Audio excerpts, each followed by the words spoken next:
Bismillahirrahmanirrahim. Jadi semua dah sedia untuk solat dua. Harap semua masih dalam keadaan tenang. Kita belum mula kita ni berjalan dalam wakil ni.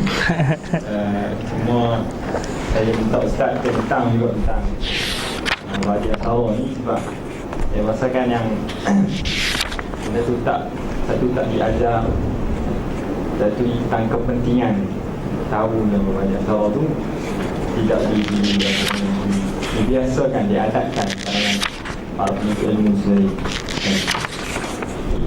Cuma ya, dan sebenarnya itu adalah mukadimah bukan ilmu sendiri, hanya gambaran dasar satu ilmu.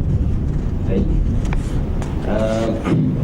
Jadi tanpa dengan masa Cina ada sedia. Apa? Sian apa? Kiri.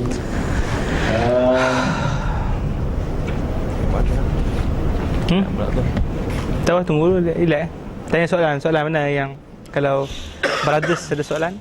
Ada soalan, Ustaz boleh tanya. Abang nak buat ni ada kan misi pengajian yang 10 kan. Dia ada macam time tu yang nak ingat. Ada itu. Cuma tu lah siapa tak ada papan. Mana ambil papan boleh? Ambil papan putih saya tulis. Kita nyanyilah sikit. dia ada syair dia, ada matan dia. Ini kalau yang disebut tu dia kata inna mabadi'a kulli fannin 'asharah al-hadd wal mawdu' summa as-samarah kan. Inna mabadi kulli fannin 'asharah al-hadd wal mawdu' al-hadd wal mawdu' summa as-samarah wa fadluhu. Dia sambung, dia rangkap kedua. Wa fadluhu wa nisbatun wal wadi' wal ismu al istimdad hukmu asy-syari' masailu tambah rangkap seterusnya. Rangkap saya masailu wal ba'du bil ba'd iktafa wal ba'du bi al ba'di iktafa. Alif dia alif tu kan, alif maksurah kan, kaf ta fa alif ni, alif ya tak ada titik, tafa wa man dara al jami'a wa man mim nun dara dal ra ya tak ada titik, la itu alif, dia panggil alif maksurah.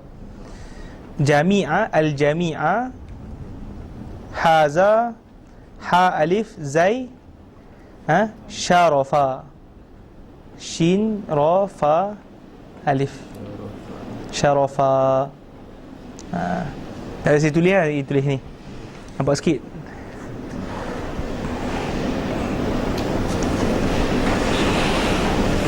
Allah. Datang ni mana tuan? Kat mana? Cenderuasi, insya-Allah. Tuan ni? Kampung Tengah. Kampung Tengah, insya-Allah, insya-Allah. Allah. Boleh soalan?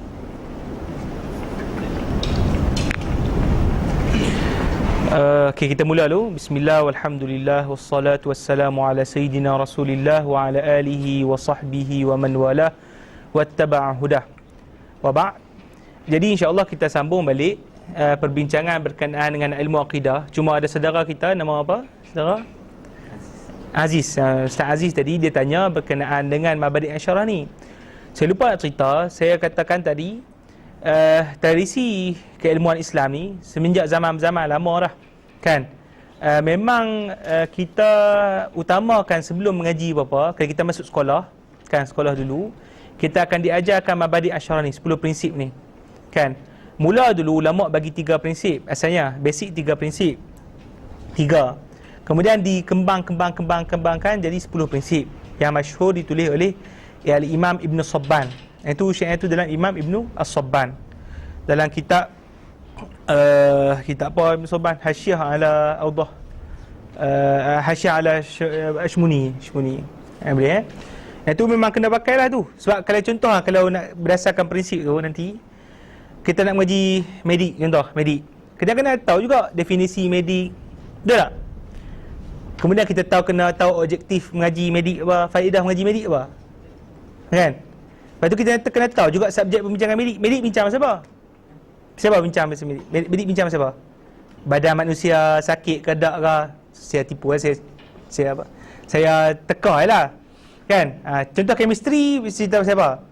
Kan, keistimewaan bawa bahan kimia campur ni jadi tu jadi ni, contohlah.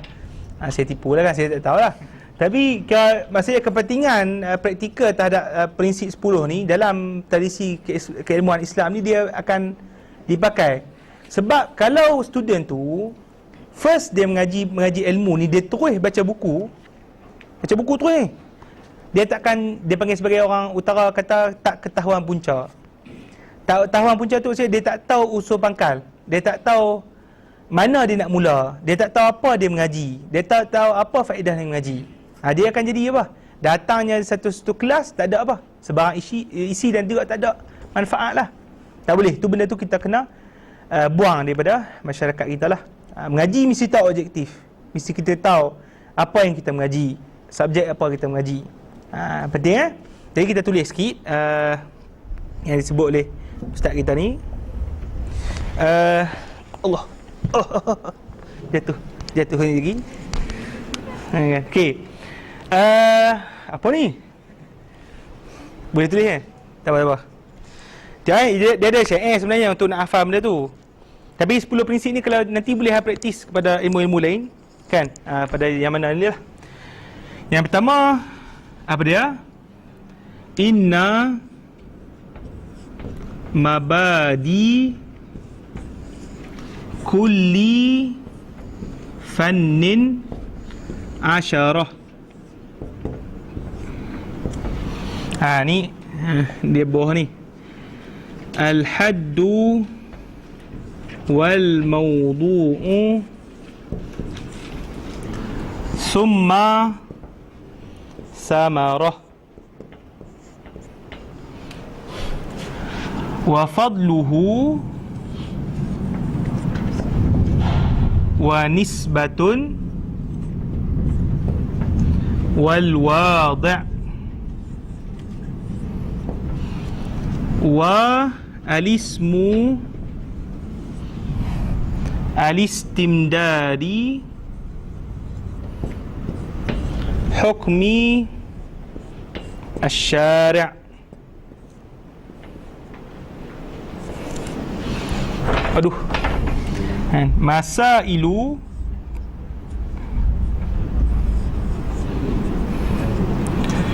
wal ba'du bi al-ba'di iktafa wa man dara al-jami'a haza asy-syarafa. Nampak? Tak apa, tekan gambar betul lagi. Malah gila tulis gambar. Mabadi kulli fannin asyarah al-haddu wal mawdu'u summa thamarah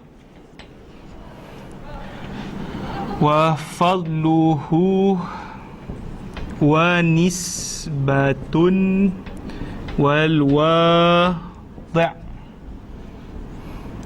wal ismu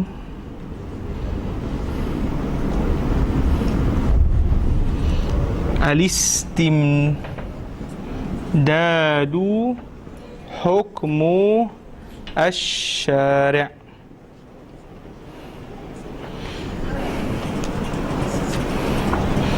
Masailu wal ba'du bil ba'di iktafa wa man dara al jami'a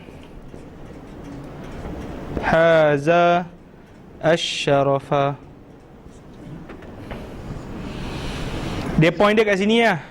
Al-had, mawdu', samarah, fadluhu, nisbatun, wadi', isim, istimdad, hukum syari', masail.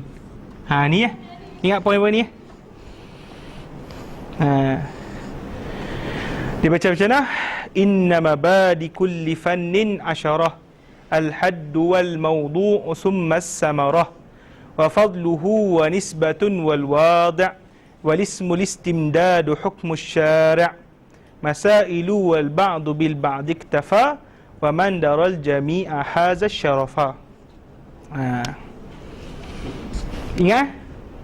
Dia baca apa? Okey, saya terjemah. Terjemah.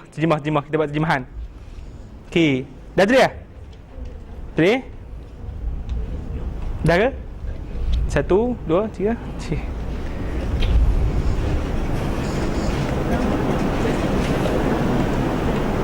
Dah tulis. Nampak? Belakang nampak? Boleh?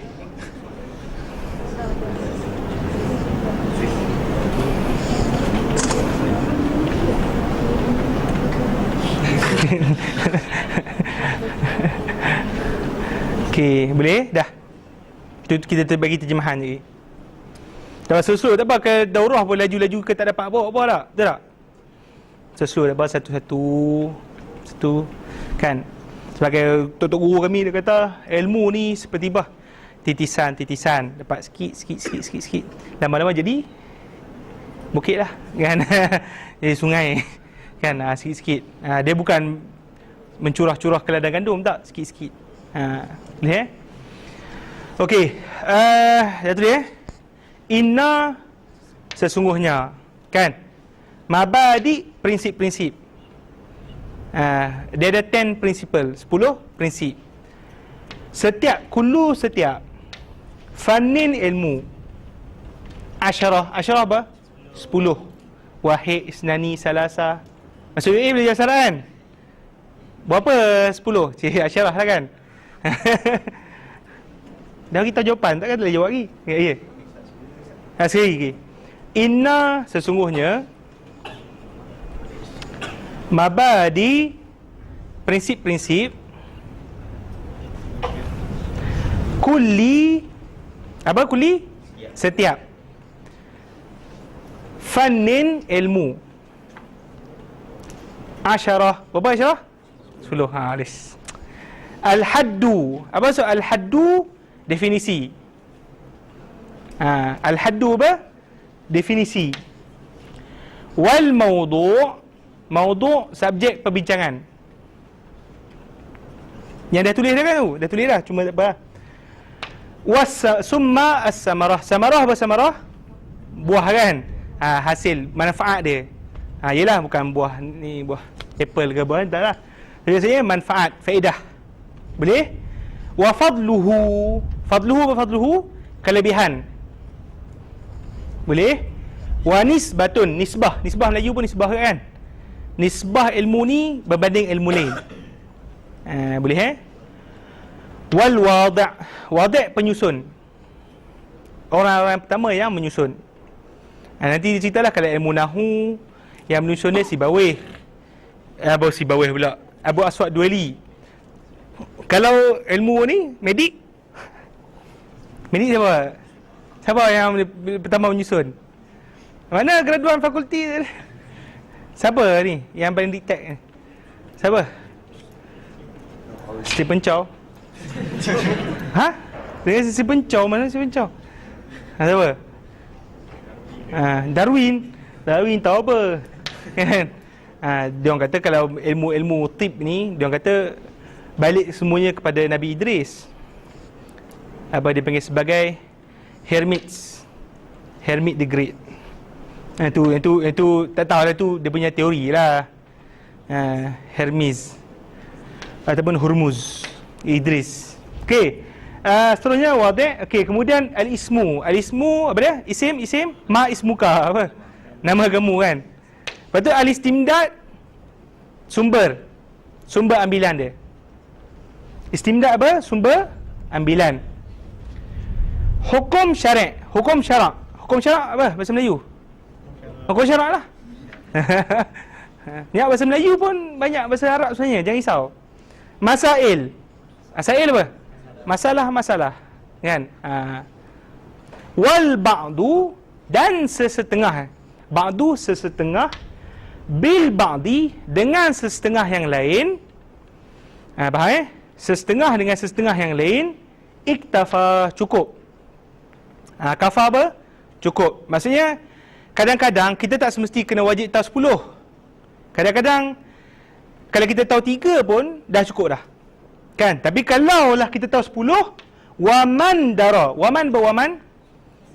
Siapa? Dara apa? Ana la adri. Tahu, siapa yang tahu al-jami', kesemuanya. Haza, faza. Haza sama dengan faza, nama saya. Dapat menang. Asyarafa, menang apa? Syaraf. Asyraf, mulia, kemuliaan. Boleh boleh kena hafalan ni. Hafal ni jadi orang paling power lah di dunia. Tapi penting lah ni. Ilmu ni mula-mula memang diletakkan perbahasan ni, basic perbahasan, dan kemudian dia makin memanjang dalam perbahasan epistemologi.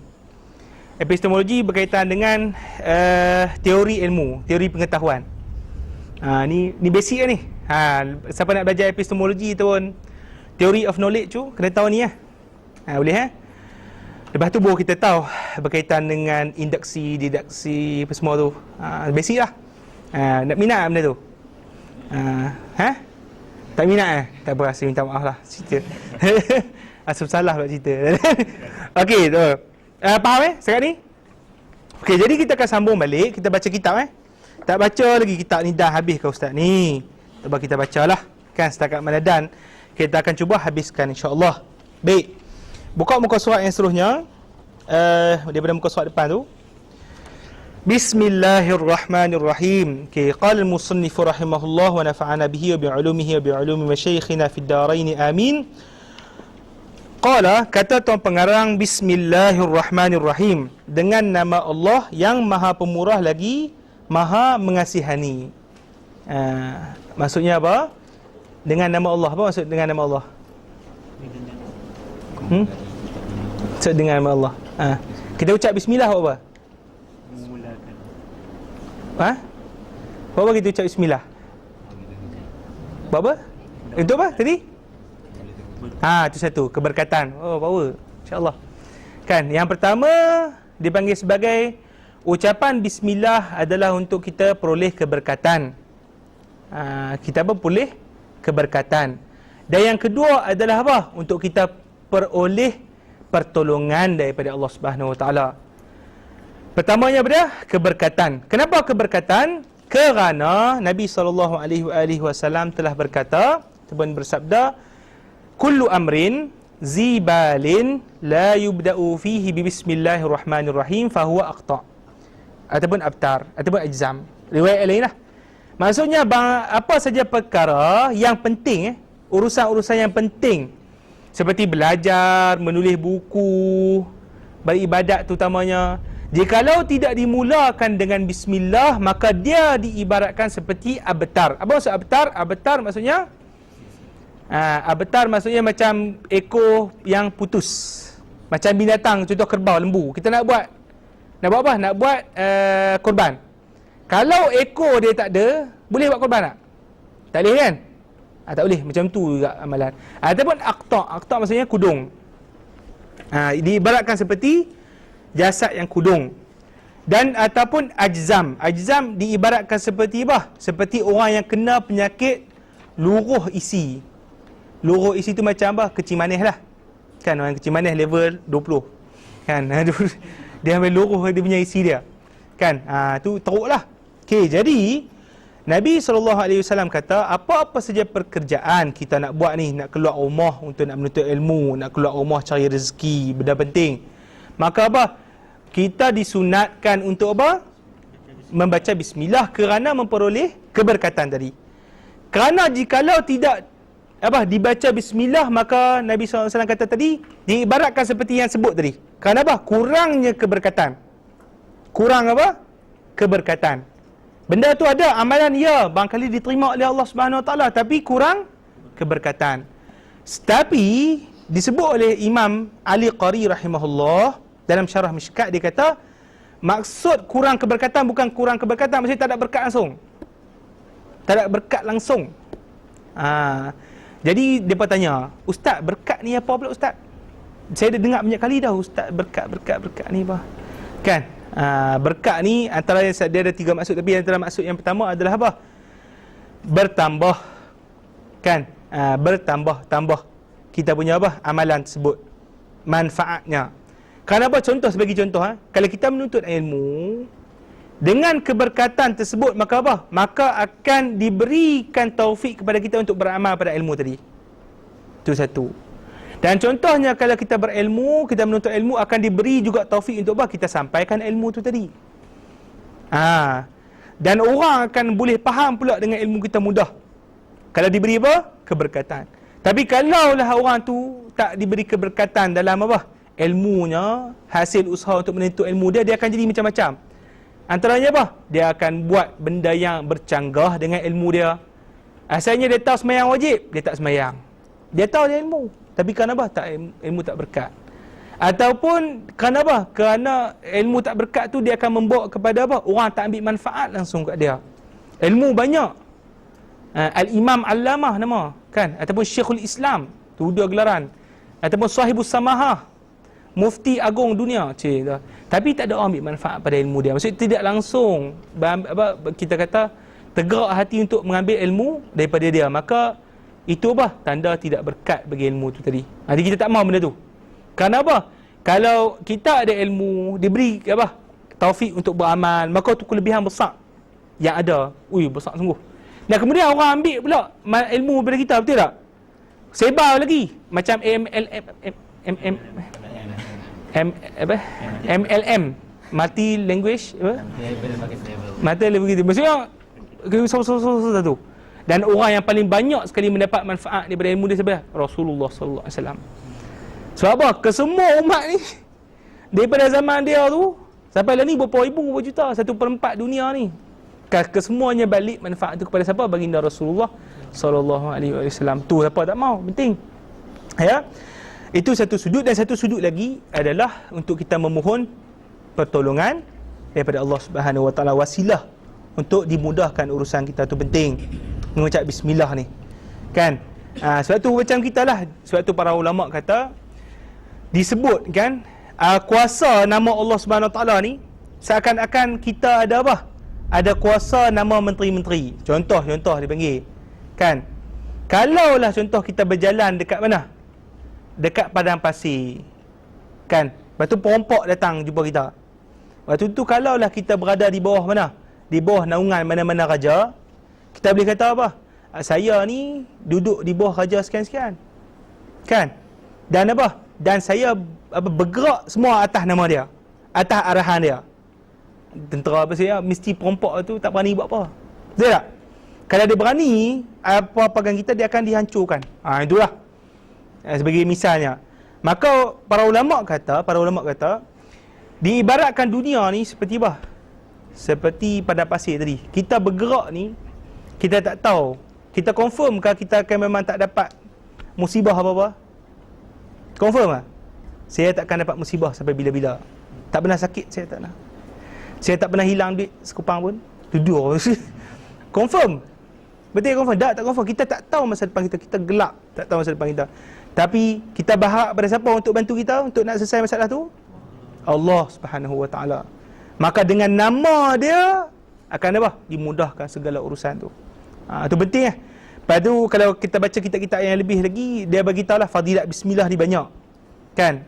Kalau contoh kalau kita gementar nak bagi talk dan sebagainya, baca bismillah 21 kali. Kan banyak. Bismillahirrahmanirrahim ada fadilat dia. Bismillah masya-Allah ada fadilat dia. Bismillah la haula wala quwwata illa billah ada fadilat dia. Bismillahilladzi la yadurru ma'a ismihi syai'un fil ardi wala fis samaa'i wa huwas samiul alim ada fadilat dia banyak. Itu memang kita kena amalkan dan kita kena bacalah dalam kitab-kitab yang masyhur. Baik. Seterusnya kita tengok kitab Qawaid al-Aqaid. Qawaid al-Aqaid. Iaitu bermakna prinsip-prinsip akidah. Di dalamnya terdapat 4 fasal. Ni ya, sebenarnya yang beranda dengan antum semua ni ini adalah satu fasal saja. Baki 3 fasal saya tak letak sini. Sebab baki 3 fasal tu dia perbahasan ilmu kalam sikit lah. Ilmu kalam. Itu saya tengah duk nak mensyarahkan bagi makan masa sikit kan. Yang ni untuk syarah ni pun tak habis gini. Tengok belakang ni mana ada ni. Ada terjemahan je belakang. Huraian tak ada. Saya tak sempat lah, nantilah kan. 3 tahun lagi ke. Malah gila ustaz. Biasalah sibuk, busy kan. Kena faham lah. Okay, jadi fasal yang pertama tulis ya. Fasal yang pertama menceritakan tentang prinsip akidah. Buat stroke menceritakan juga berkenaan dengan talqin bagi akidah. Talqin, tahu kan talqin kan? Kita sebut-sebut kan. Boleh Kitab yang kedua, fasal yang kedua menceritakan berkenaan dengan apa? Berkenaan dengan tingkatan mempelajari akidah. Dengar belakang. Sorry dengar. Okey. Saya tak pasang pula. Kan. Tingkatan yang kedua fasal yang kedua menceritakan bagaimana kita meningkat dalam urusan ilmu akidah ni. Boleh fasal yang kedua, tingkatan mempelajari ilmu akidah. Fasal yang kedua. Fasal yang ketiga dipanggil sebagai fasal Risalah Qudsiyah. Imam Ghazali tulis. Dipanggil Risalah Qudsiyah tu adalah menceritakan berkenaan dengan bibit-bibit pengenalan ilmu kalam. Risalah Qudsiyah. Bolehlah diajar sebenarnya dekat masjid, cuma untuk orang yang dah selesai level akidah dia. Kemudian yang keempat apa dia tu? Keempat maksudnya masalah-masalah yang berasingan, maksudnya masalah-masalah yang banyak dia bercampur aduk. Dia letakkan sekali dalam fasal yang keempat. Jadi kita kata kita akan ambil satu fasal saja. Tapi kalau satu fasal pun sebenarnya dah alim dah. Kan? Kalau lagi tambah fasal lagi alim.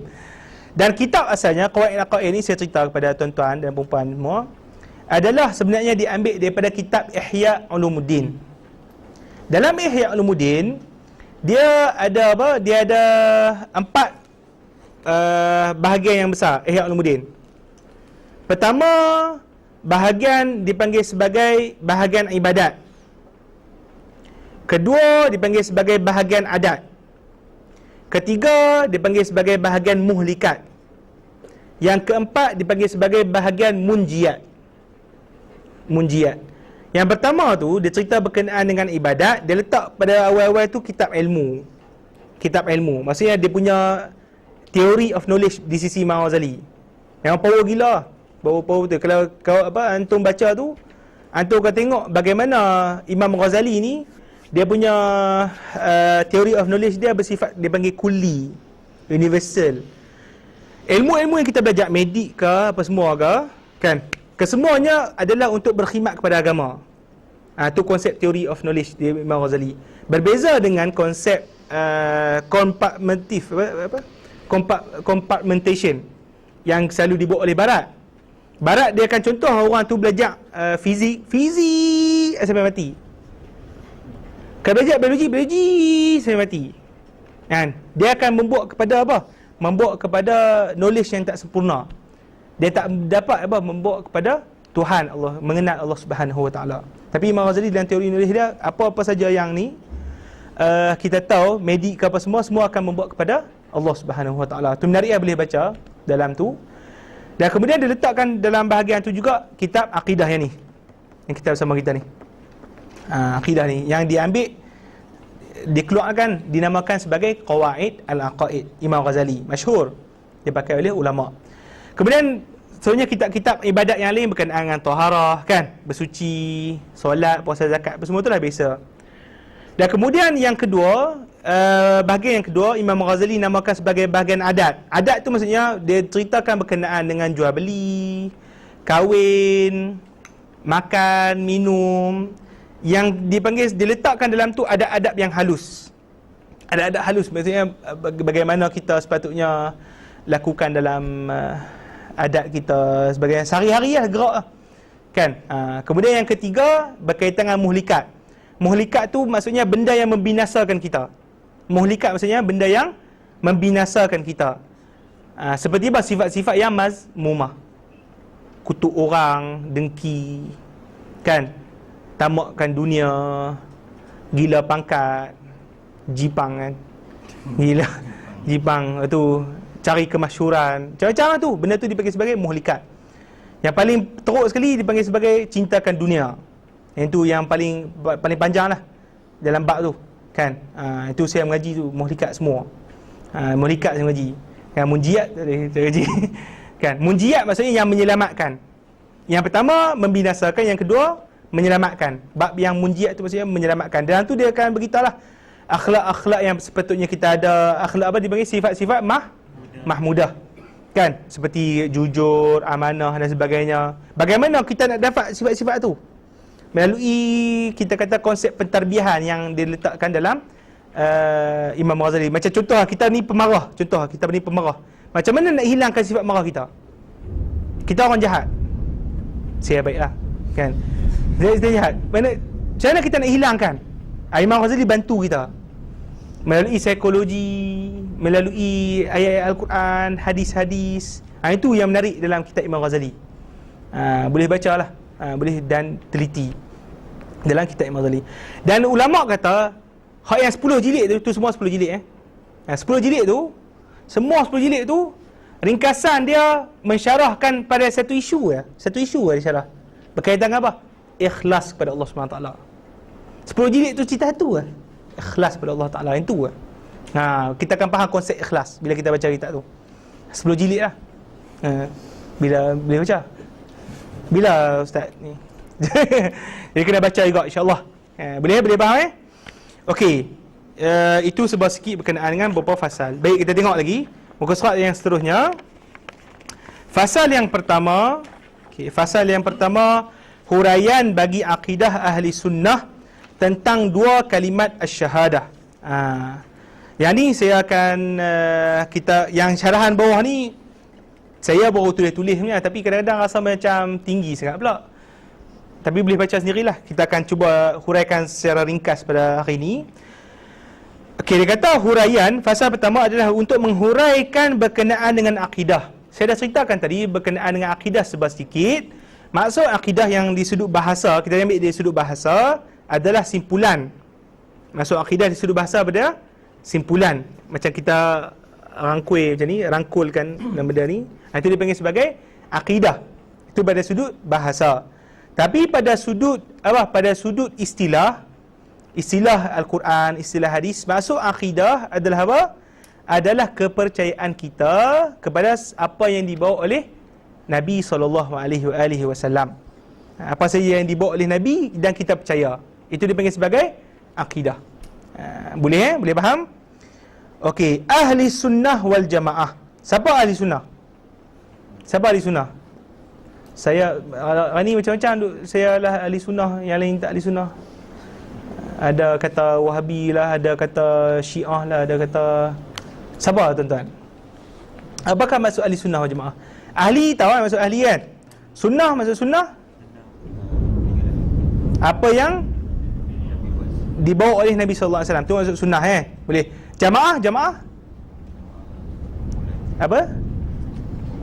Kumpulan. Maksudnya kebanyakan, majoriti umat Islam. Tu maksudnya ahli sunnah wal jamaah. Ulama kata memang confirm ahli sunnah wal jamaah ini adalah terdiri daripada 3 kelompok yang besar.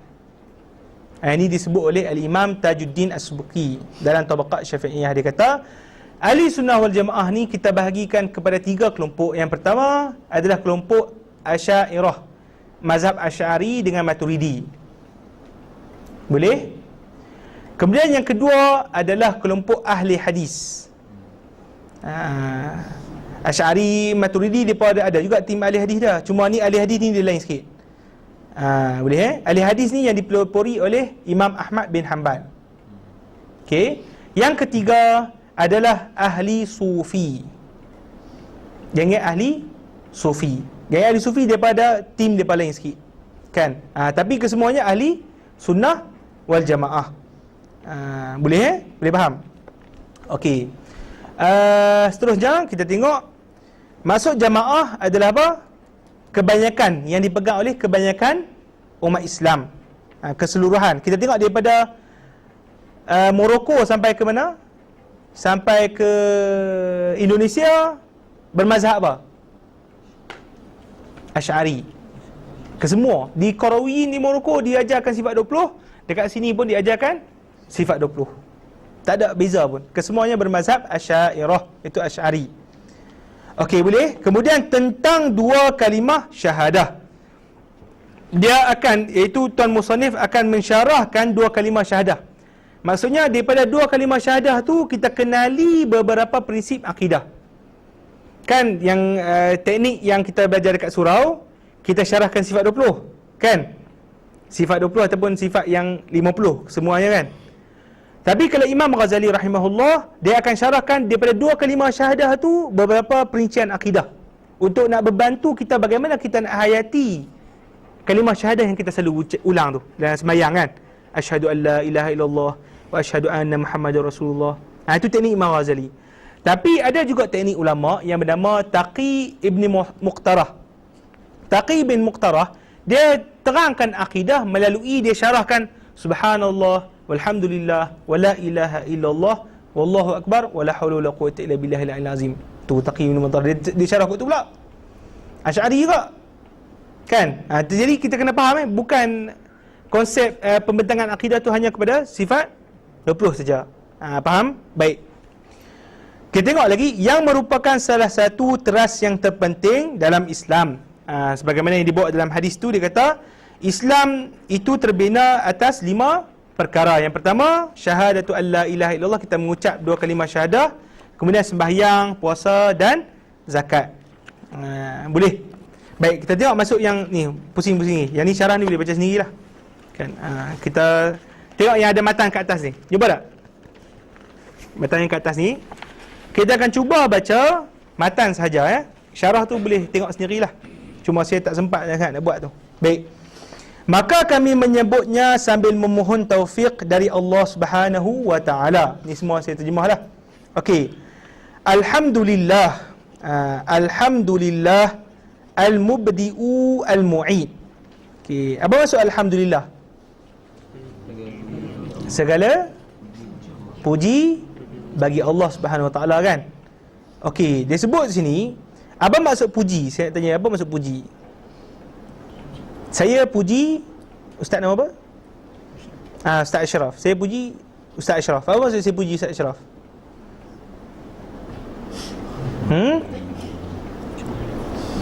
Comel? Apa comel pula maksud? Saya comel tak maksud? Saya menyebut berkenaan dengan apa? Kebaikan, ada sifat mulia pada dia. Betul tak? Itu maksud memuji. Dan pujian itu, saya kata tadi, dan pujian akan berlaku melalui dua perkara. Kita puji orang ni berdasarkan dua perkara. Pertama, memang berdasarkan sifat yang ada pada dia, kan?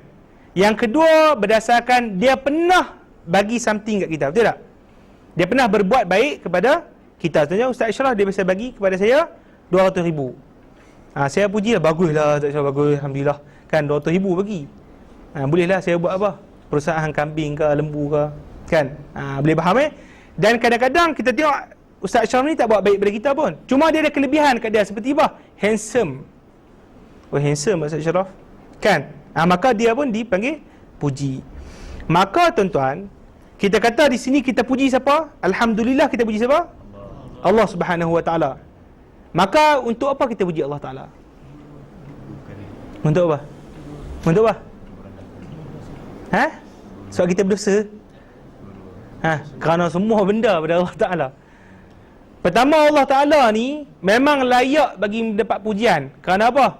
Kesempurnaan, kebaikan, keagungan, kesemua daripada Allah Subhanahu Wa Ta'ala. Tuhan adalah Tuhan. Kita siapa dia? Hamba. Hamba kan ada apa? Tak ada apa. Kan? Kalau puji Allah pun memang kita puji Allah. Kalau kita puji, contoh Ustaz Ashraf pun sebenarnya kita puji Allah Subhanahu Wa Ta'ala. Sebab apa? Ustaz Ashraf siapa yang cipta? Allah Subhanahu Wa Ta'ala. Kecantikan yang ada pada Ustaz Ashraf ni daripada Allah yang Ta'ala bagi. Kesemua jenis daripada Allah Subhanahu Wa Ta'ala. Dan kemudian Allah Ta'ala bagi banyak nikmat kat kita. Banyak nikmat. Boleh kira? Tak boleh kira. Tak langsung tak boleh kira. Bermula dengan nikmat yang paling penting disebut oleh para ulama. Imam Juwaini kata, nikmat kewujudan kita kat muka bumi ni. Tu penting. Bila kita wujud kat muka bumi ni, maka apa? Bila kita wujud kat muka bumi ni, maka pada situlah Allah bagi segala jenis nikmat pada kita. Bermula dengan apa? Bermula dengan kita dijaga oleh mak ayah. Kan? Kerana rahmat Allah Subhanahu Wa Ta'ala lah yang detikkan dalam apa? Hati mak ayah ni dia jaga kita, betul tak? Kalau tiba-tiba Allah tak detikkan dalam jiwa mak ayah kita ni, tak ada langsung sifat rahmat, dia jaga kita tak? Baling dalam tu sampah yang berlaku dalam apa? Sekarang ni, apabila sifat rahmat dah tak ada pada akhir zaman. Apabila dah Allah tiba-tiba detikkan ketiadaan rahmat dalam jiwa manusia, tak ada. Tapi bila apa? Kita dalam ni dah besar, kita datang ke UAE, alhamdulillah Allah Subhanahu Wa Ta'ala detikkan dalam hati mak ayah kita sifat rahmat, letakkan dalam tu dan bantu kita untuk daripada kecil sampailah ni membesar. Kemudian bagi macam-macam lagi, rahmat, kesihatan, kenikmatan. Faham Jadi maka tu Allah SWT saja yang layak untuk betul-betul mendapat apa? Pujian bagi Allah Subhanahu Wa Ta'ala. Kita ni nak puji, kita kata kita layak ke dapat pujian? Tak layak. Sebab tu Nabi SAW kata, kalau orang puji kita, contoh Ustaz Ashraf puji saya, Ustaz handsome, tak ada siapa lagi handsome pada Ustaz. Memanglah saya tahulah benda tu. Tapi kita kata Sayyidina Rasulullah SAW kata, bagi orang yang memuji kita, aulanya kita apa? Kita baling tanah kat dia. Baling tanah, baling batu. Aula, tapi saya tak buat lah, itu kesian lah. Kerana apa? Puji itu akan menyebabkan kita apa? Kita makan tipu daya, kita tertipu daya. Kita ingat kita ni ada segala-galanya salah. Sebab tu Nabi SAW kata, penyakit ghurur, penyakit tipu daya ni adalah berasal daripada pujian-pujian orang kepada kita. Jadi kena lari. Jadi kita kena sandarkan kepada hakikat puji kepada siapa?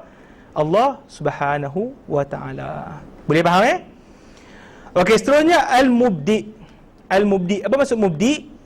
Maksud mubdi adalah yang mencipta buat kali pertama. Maksudnya cipta tanpa ada misal sebelum. Kalau contoh Allah SWT cipta Ashraf, kan? Memang ciptaan yang tak ada misal sebelumnya. Adakah Ashraf sebelum ni? Nama Ashraf tu memang ada, tak bukan, tapi diri Ashraf ni ada misal kan sebelum ni? Tak ada. Memang Allah SWT cipta asing. Setiap daripada orang ni asing. Allah SWT cipta, tak ada misal sebelumnya. Itu maksud mubdi. Dan seterusnya maksud al-mu'id. Al-mubdi'u al-mu'id. Maksud mu'id adalah apa? Mengembalikan semula ciptaan dia. Kan kita nanti, kita ni akan hidup kekal ke? Tak. Kita dicipta oleh Allah SWT, lahir dekat muka bumi ni tanpa sebarang misal, dan kemudian kita akan apa? Kita akan apa? Mati. Dan seterusnya kita akan dibangkitkan semula. Itu dipanggil sebagai mu'id. Allah SWT akan apa? Kembalikan semula penciptaan kita pada bila? Hari kebangkitan. Boleh faham Okey. Al-fa'alu lima yurid. Dan Allah Subhanahu Wa Ta'ala itu maha apa? Maha melakukan. Saya tulis tu yang berbuat barang sekehendaknya, ataupun melakukan apa saja yang dia suka. Maha melakukan apa saja yang Allah Subhanahu Wa Ta'ala suka. Ikut suka dia nak buat apa pun. Sebab tu kalau kita tengok dalam alam ni, kita expect kita rasakan bahawa kesemua ada dalam alam ni adalah apa? Sempurna. Tetapi Allah Subhanahu Wa Ta'ala nak tunjukkan kekuasaan dia, dia kata apa? Tak, aku boleh buat apa aku suka. Kan? Dia buat apa? Dia buat ada kadang-kadang orang ada cacat. Betul tak? Tapi bukan semua orang cacat tak. Hanya benda yang kita kata apa? Asing. Yang terasing, lain daripada orang lain. Kenapa? Kerana Allah SWT nak tunjukkan kekuasaan dia. Dia nak buat sekehendak dia, ikut suka. Nak tanda apa? Tanda dia punya kehendak dia yang maha mutlak. Tak ada boleh yang nak lawan. Kita ni memang nak macam-macam je tak? Kita nak sentiasa kaya, sentiasa apa? Sentiasa handsome, sentiasa muda, sentiasa sihat. Tapi bolehkah untuk kita apa? Nak dapat benda tu? Tak boleh. Kita apalah kali berharap kepada kehendak Allah Subhanahu Wa Taala. Jadi sebab itulah kita kena apa? Banyak berdoa kepada Allah Subhanahu Wa Taala. Boleh faham Okey. Zi al-Arshi al-Majid. Pemilik arash. Arash ber-arash. Apa maksud arash? Singgah sana. Kan? Satu singgah sana. Tapi maksud arash, arash satu benda, satu makhluk pada Allah SWT. Kemudian kursi pun satu makhluk pada Allah SWT. Kemudian falak. Ilmu falak kan? Falak pun satu makhluk pada Allah Ta'ala. Langit bumi pun adalah satu makhluk daripada Allah Subhanahu Wa Taala. Dan dikatakan arash ini adalah satu makhluk yang paling besar. Makhluk yang paling besar sekali yang pernah yang diciptakan oleh Allah Subhanahu Wa Taala. Dikatakan daripada bumi ni, bumi kita dengan ibarat langit. Seperti apa? Seperti padang pasir yang besar gila, kita baling satu cincin kat tengah. Cincin. Saiz cincin berapa? 12, 11 kan? Baling tengah-tengah tu. Ada kesan tak? Nampak? Dia hapus terus. Dan satu langit ke satu langit yang seterusnya, langit pertama dibandingkan dengan langit kedua, seperti itu juga, seperti cincin dibaling kat padang pasir tengah panas. Dan langit seterusnya sampailah di antara langit yang paling tinggi itu dengan kursi Allah Ta'ala tu macam kita baling cincin ke. Kalau yang kursi tu pun kita bandingkan dengan arash macam tu kak. Maksudnya arash ni tak ada ni, tak ada apa? Tak ada banding lah. Macam kita tengok kan, bila kita duduk dekat apa? Bumi, kita ni dengan bumi. Kita ni macam ada nampak ke? Kita dengan bumi. Orang tengok bumi, nampak kita? Daripada satelit, nampak kita? Nampak Ashraf? Tak nampak. Kan? Okey, kalau kita duduk contohnya dekat lepas keluar daripada galaksi pula, sistem suria, kita duduk luar sikit daripada sistem suria. Nampak bumi tak? Nampak tak? Kita keluar sikit duduk dekat galaksi Milky Way. Ya, Milky Way. Kan? Bima Sakti Milky Way. Nampak bumi tak? Tak nampak. Naik atas sikit. Galaksi Perlis. Tak ada galaksi apa dah, saya tak tahu lah, benda lain. Nampak tak? Tak nampak langsung. Tu dah kata keluasan Allah SWT alam semesta ni. Arah ni kita tak tahu macam mana. Kan? Arah pun kita tak boleh tergambar. Tambah lagi, tu campur dengan apa, orang putih kata black hole lah, magic hole lah sebagainya. Lagi tak tahu, kita kata banyak benda yang terlepas daripada apa, pandangan manusia yang lemah ni.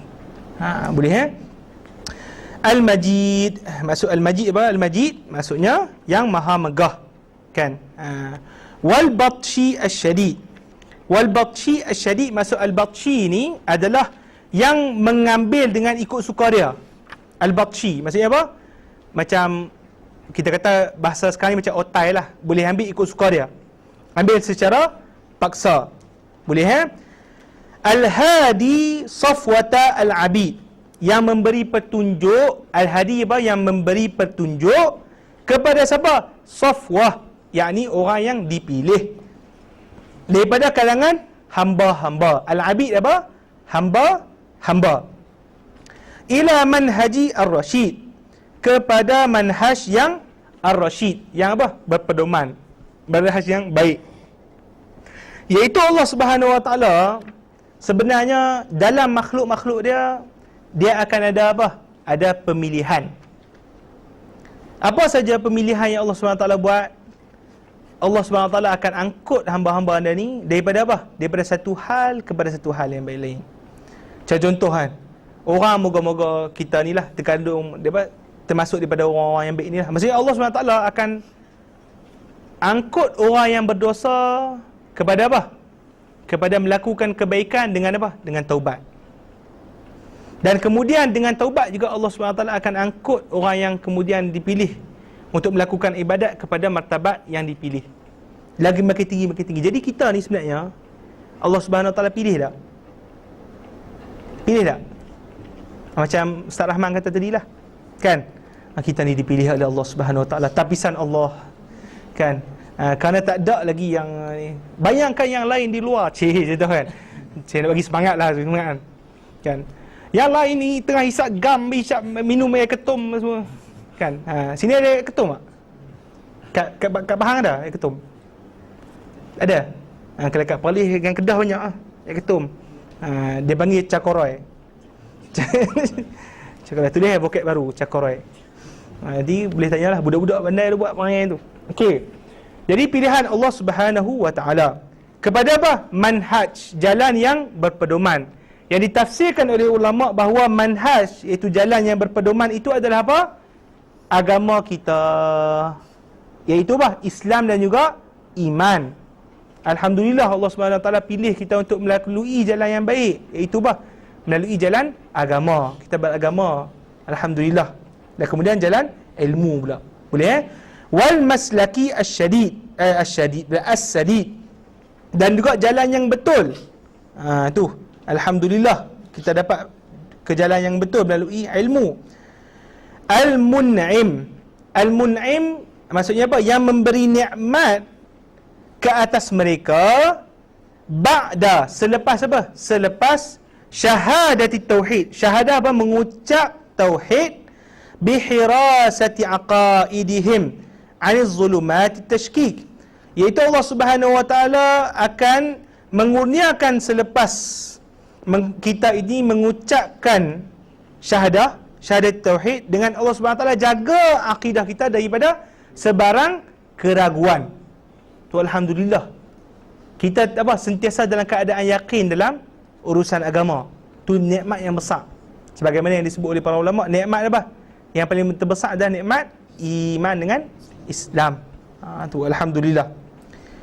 Kemudian as-salik, dapat jumpa as-saliku bihim, dan yang memperjalankan mereka. Maksudnya Allah SWT memperjalankan mereka itu, iaitu hamba-hambanya, ila ittiba'i rasulihil mustafa.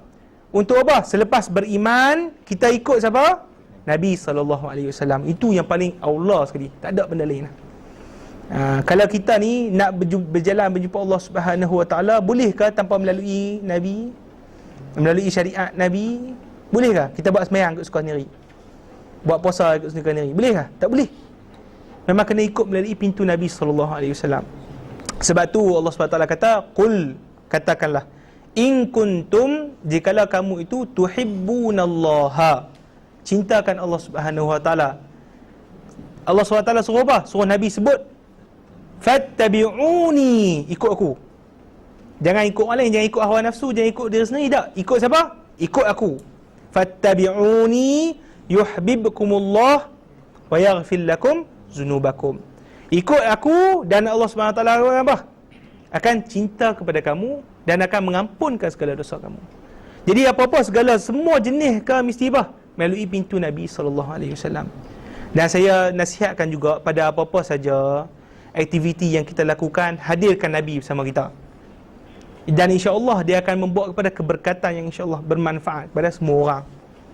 Kalau tak ada Nabi, dia akan jadi macam apa? Macam ada kekurangan dalam satu-satu majlis tu. Dia kata, ustaz ni macam pelik ni, ustaz ni Syiah, bukan Syiah apa? Kan setengah-setengah orang kata yaqazah pada itu apa, orang panggil apa, perbahasan lain. Orang yang nafi yaqazah jumpa Nabi SAW secara jaga sebab dia tak pernah nampak. Ya, orang dah nampak, macam mana? Takkan kita nak kata Imam Suyuti tipu, Imam Qurtubi tipu, semua nak kena kata tipu? Tak boleh ya, kan? Jadi memang kena apa? Ikut Nabi SAW. Dan sebenarnya pada satu-satu majlis ilmu sebagaimana yang disebut oleh apa? Oleh para soleh, orang soleh ni mengatakan bahawa Nabi sentiasa duduk dengan kita.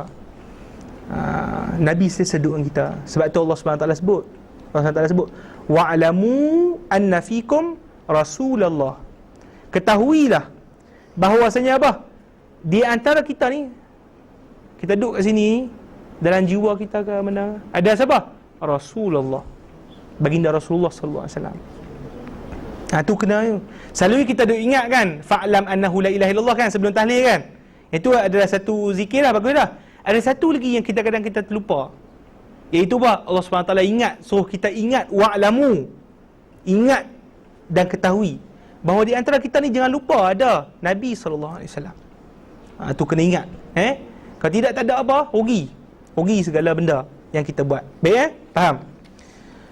Allah boleh dah pukul apa dah? Dah masuk ni dah apa? Dah masuk maghrib ni mampu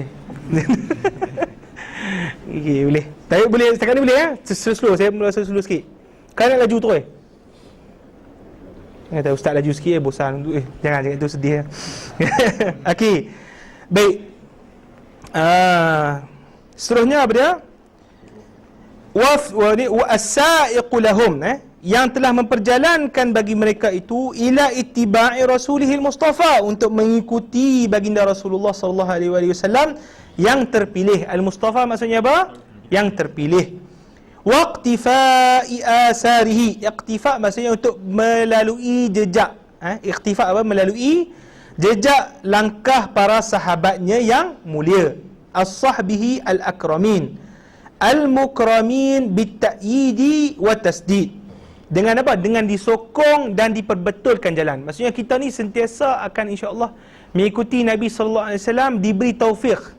Dan kemudian diberi pula apa? Diberi pula sokongan oleh Allah Ta'ala untuk kita sentiasa mengikuti para sahabat dan diperbetulkan langkah kita. Memang macam tu. Cuma saya nak tanya, apakah takrif sahabat? Bagaimanakah orang tu digelar sahabat?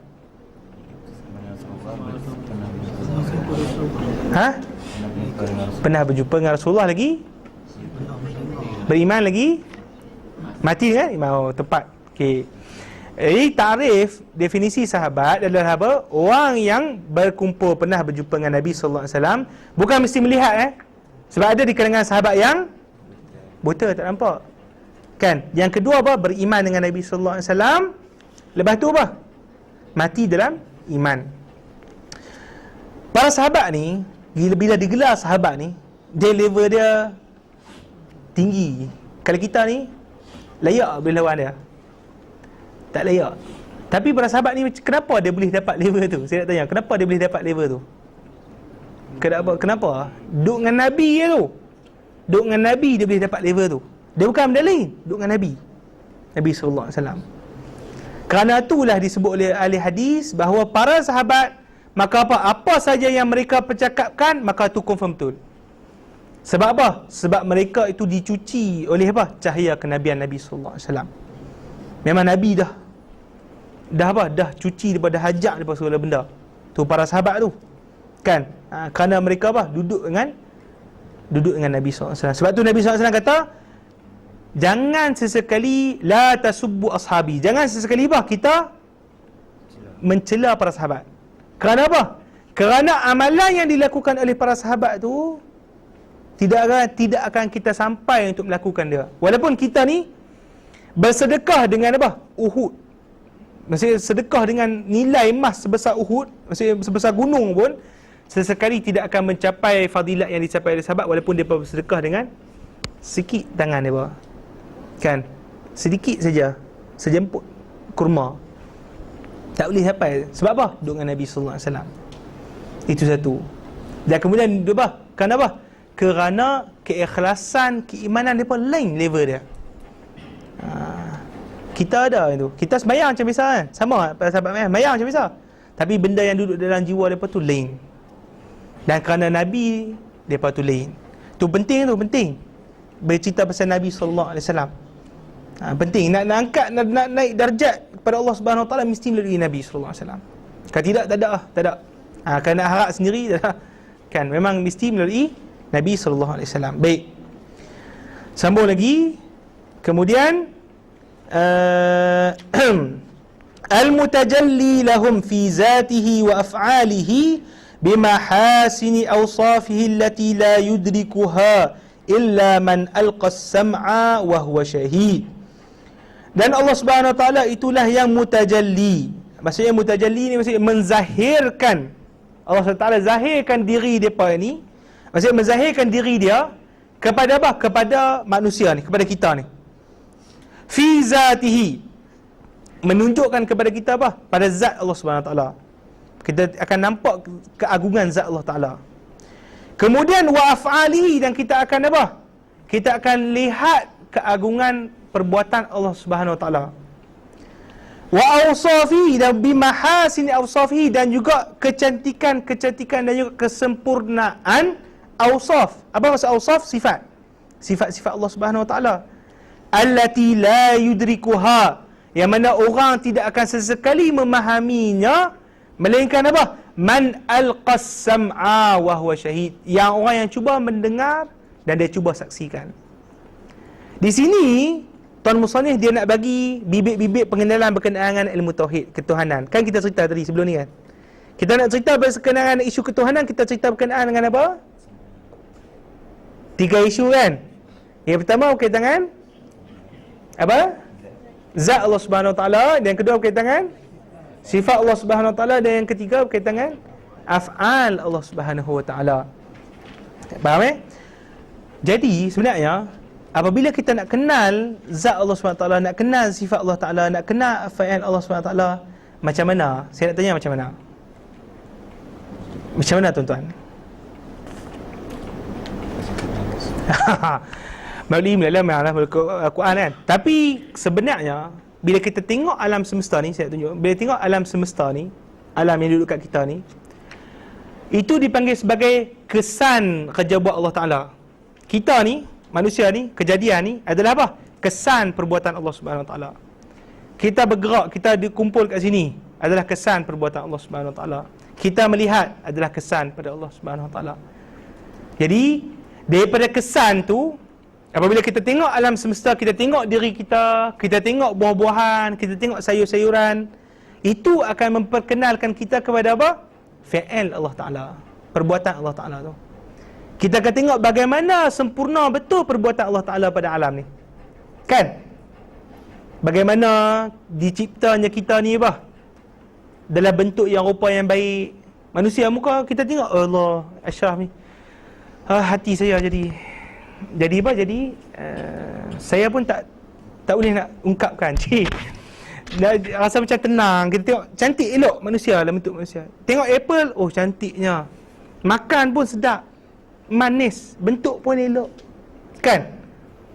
Daripada bentuk tu kita akan dapat apa? Bahawa perbuatan ini, iaitu kerja buat Allah SWT ni begitu sempurna dan juga tekun, tersusun elok, bersistem. Semua benda dalam ni, kalau antum mengaji medik lagi alim lah daripada saya kan.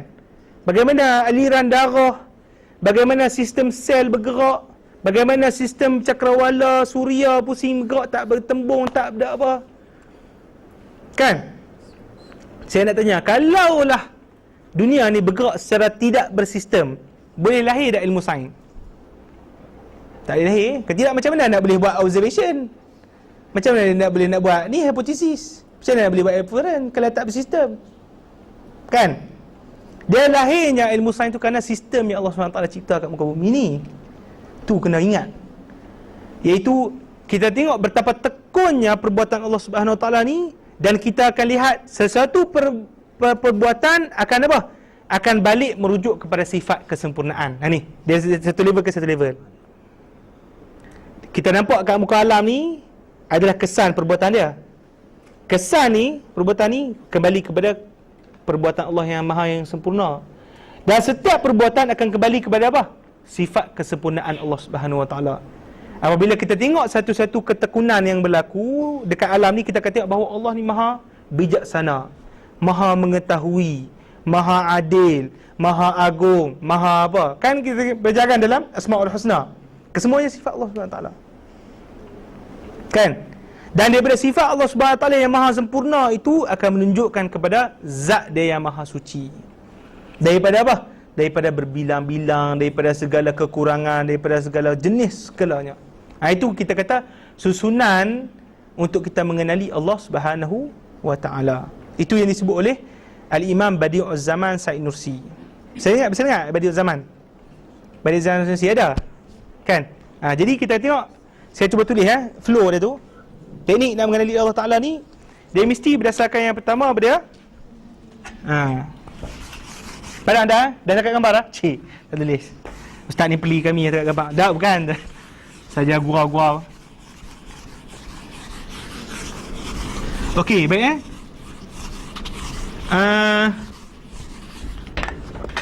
pertama dipanggil sebagai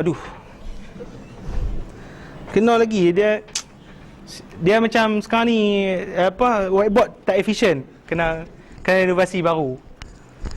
Yang pertama dipanggil sebagai al-asar. Al-asar maksudnya apa? Kesan-kesan. Kesan-kesan akan menunjukkan kepada al-af'al. Al-af'al apa dia? Fi'il apa fi'il? Perbuatan. Kemudian al-af'al akan menunjukkan kepada as-sifat. Sifat apa sifat? Sifat lah kan?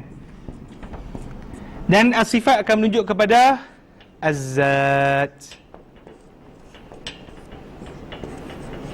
Ni flow dia, kan? Contoh saya macam itulah. Kalau contoh saya masuk kepada bangunan mahalat yang cantik ni, kan? Ataupun bangunan fakulti ni, cantik betul lah. Saya tengok masuk dekat medicine ni tadi, macam style Cordova punya.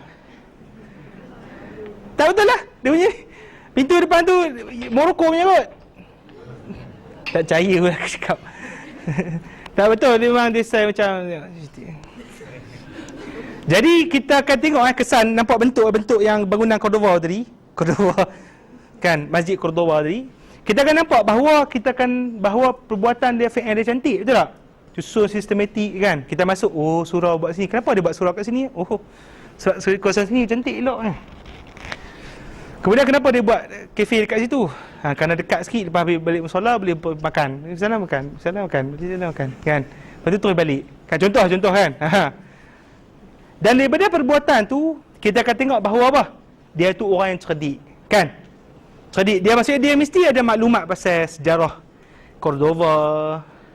Dan dari sudut teknik penyusunan dia mesti ada maklumat tentang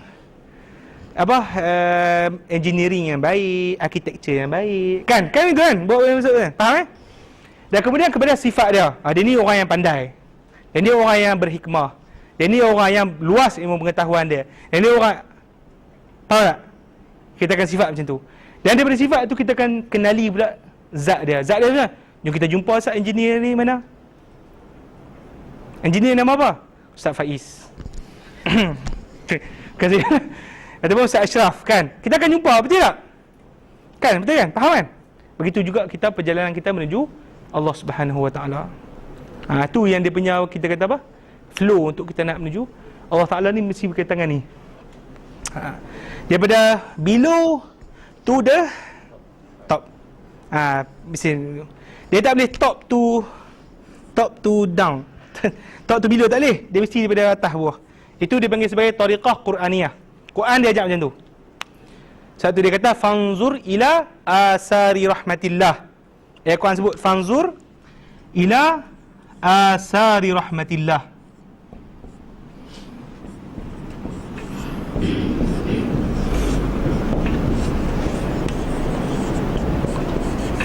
Fanzur apa fanzur? Maka lihatlah ila kepada asar. Asar apa? Kesan-kesan rahmat Allah Subhanahu Wa Taala. Kaifa yunshi'uha summa itu. Siapa yang hafiz Quran? Yang kata banyak hafiz Quran kat Kuantan. Masya-Allah, alim semua. Dia dapat faham tu yang dia nak tunjuk masuk ni. Okey.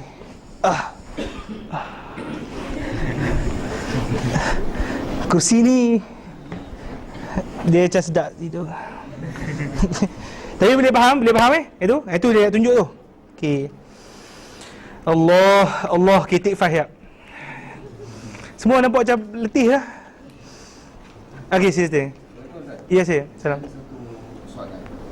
Okey, daripada yang Ustaz terangkan tadi, kita tengok pada kesan, perbuatan, sifat dan zat yang Ustaz munculkan tadi, benda yang nampak macam pudawar, benda yang kita nampak cantik.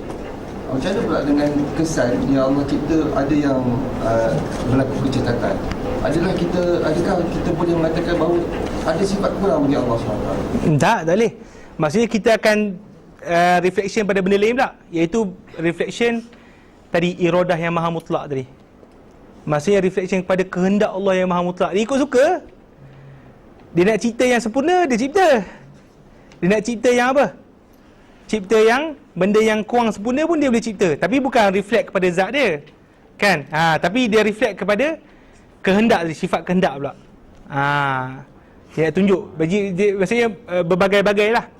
Jadi sebenarnya pintu-pintu kita nak melihat asal ni, kesan-kesan Allah Ta'ala ni, para ulama', sebab tu Imam Ghazali rahimahullah, dia kata pintu yang terbaik adalah kita memahami Asma' al-Husna.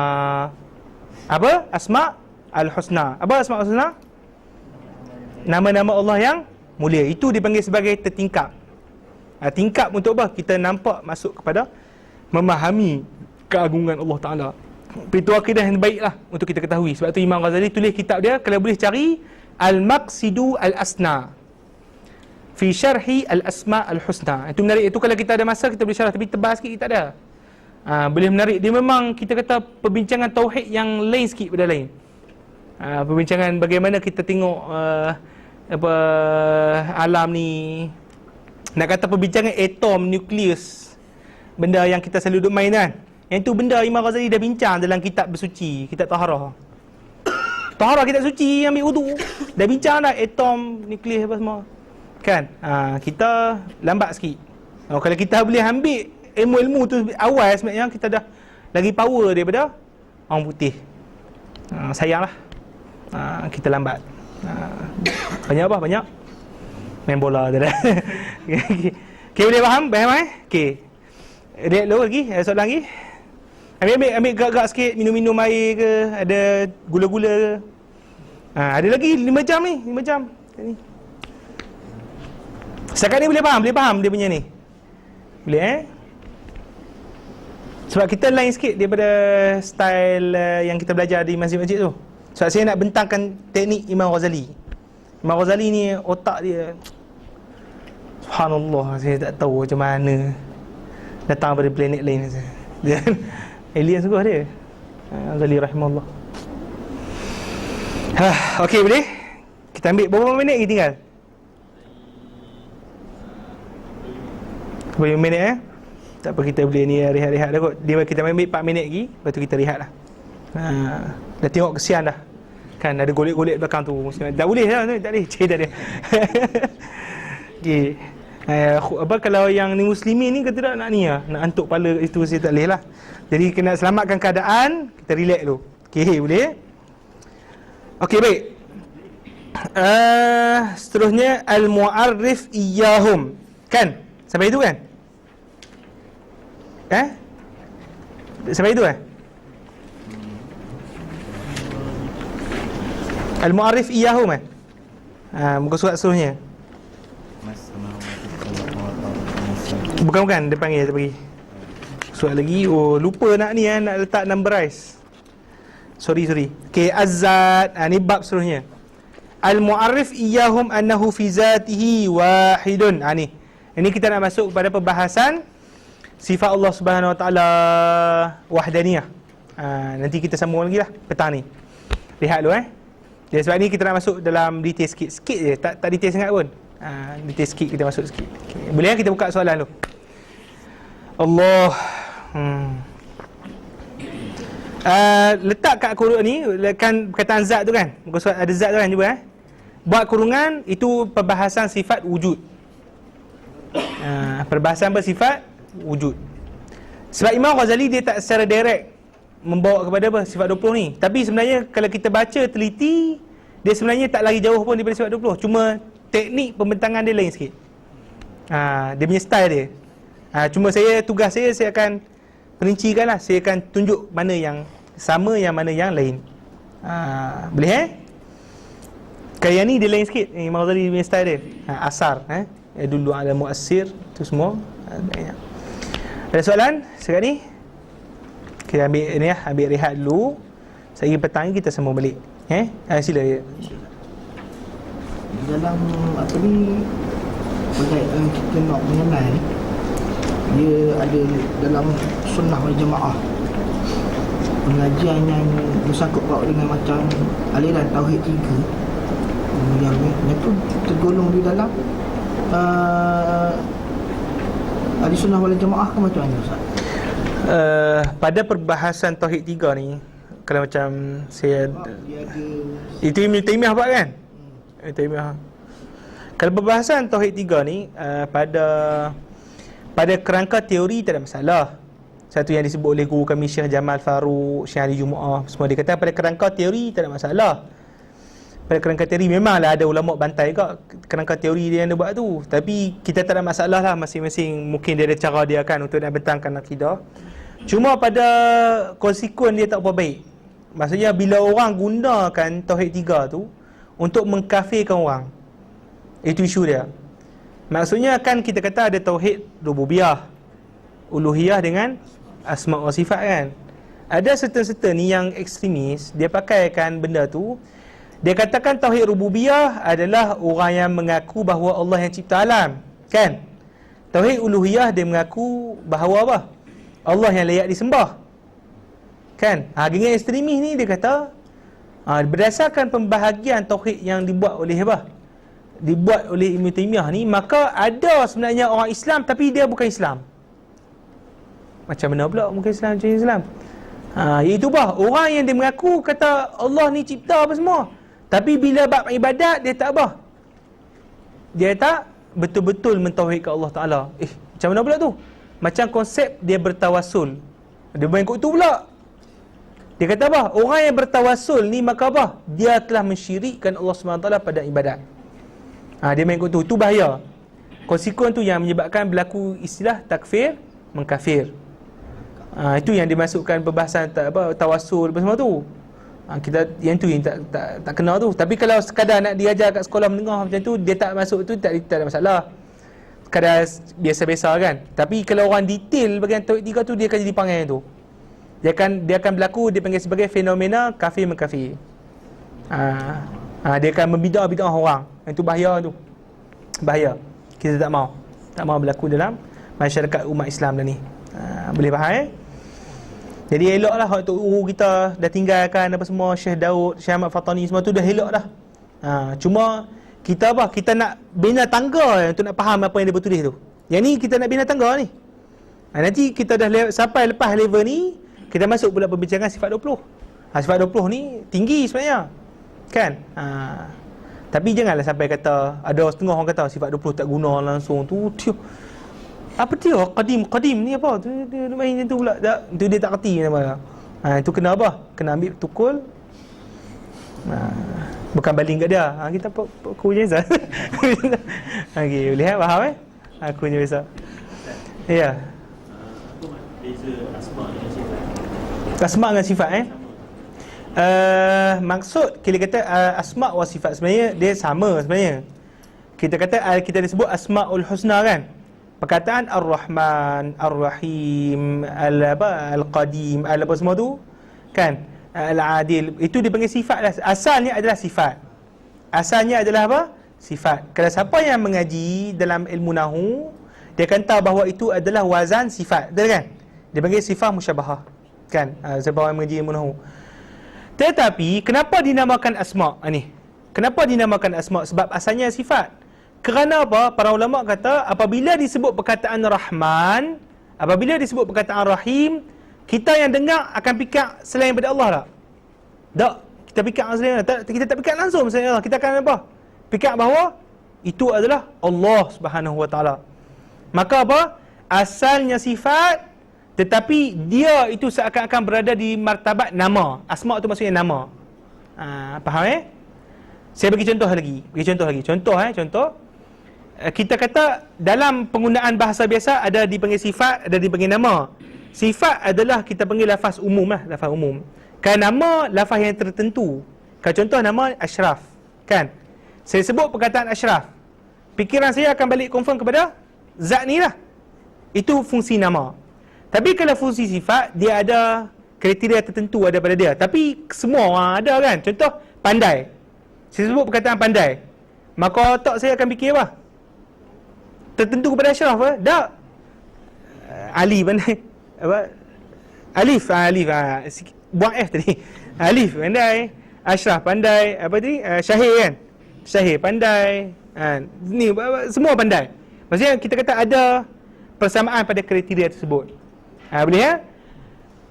Kita kata fungsi nama untuk apa? Kita memang bagi khusus tertentu kepada satu-satu zat. Fungsi sifat adalah kita nak tahu kriteria-kriteria yang ada pada beberapa perkara. Jadi kita kata begitu juga sifat Allah Ta'ala. Kita kata cuma sifat Allah Ta'ala ni, kerana sifat Allah Ta'ala yang begitu sempurna hanya ada pada dia, maka apa? Seakan-akan sifat itu di martabat apa? Berada sama martabat dengan nama, isim. Faham Itu dipanggil sebagai al-sifat taqumu maqama al-asma' lidalalatihi ala zatillahil muqaddas. Itu masyhur lah. Boleh faham sebutlah sifat asma' wa sifat. Baik. Lagi apa soalan lagi? Tak ada? Okay, jadi kita rehat dalam pukul apa Aman? Mula? Lepas asar? Selalu penganjur kata pukul apa? Lepas asar. Pasal dia relax sikit ni, dah panas-panas ni dia rasa macam blur kan. Rehat dulu, ambil masa dulu. Lepas tu pasal kita akan mula sikit lagi, insyaAllah. Baik, kita akan baca banyak sikit lah. Sorry sebab, tapi kalau nak laju sangat saya tak boleh. Takut tak tersusun tak saya punya ayat lagi. Pening. Boleh Faham? Baik. Wallahu subhanahu wa ta'ala a'lam. Subhanakallahumma bihamdika asyhadu an la ilaha illa anta astaghfiruka wa atubu ilaik. Bismillahirrahmanirrahim. Al-'asr innal insana lafi khusr illa alladhina amanu wa 'amilus solihati wa tawassaw bil haqq wa tawassaw bis sabr. Alhamdulillah.